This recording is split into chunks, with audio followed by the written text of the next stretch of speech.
Tita Edith. Ano ko po? Tita Edith, dito na. Diyan lang, iano mo lang dyan. Saka maiano dun sa kulungan ng ano, itik. Sa pader, sa harap, nabombit mo na. Nabuwag. Oo, okay na kapag ano. Nabombitan na ng langis. Hindi, ginano ko lang yung mga pala. Yun yung bombit.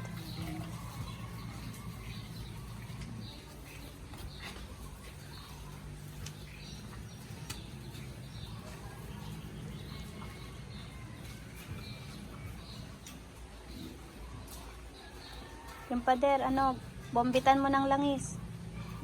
Pader.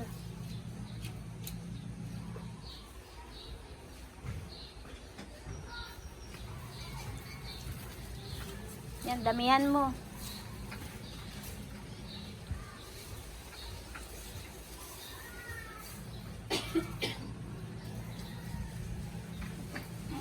Wag, baka mabasag MJ makakawala yung mga ano niyan. Wala na ba isa pang garapon dyan? May asin? Okay. Lagyan mong asin, kaya. Yan, ayun yung sako yun, sa blue. Ayun, sa gildo. Para dito sa itikan. Sakit ng ulo ko, grabe. Ay, wala ba dyan? Sumalo ko na lang dyan. Ano ba dyan? Re. At sa kalanan. Dito muna sa ano. Para sa ano.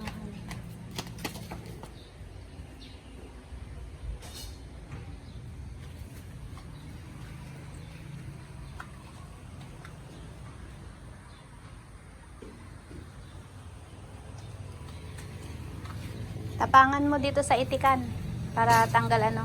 Damihan mong dahon.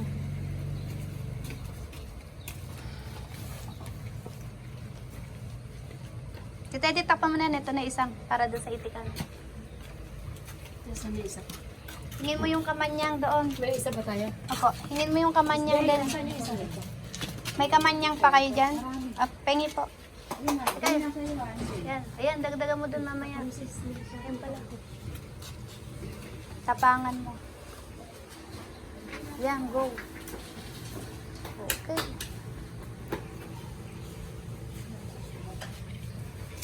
Opo, andito na.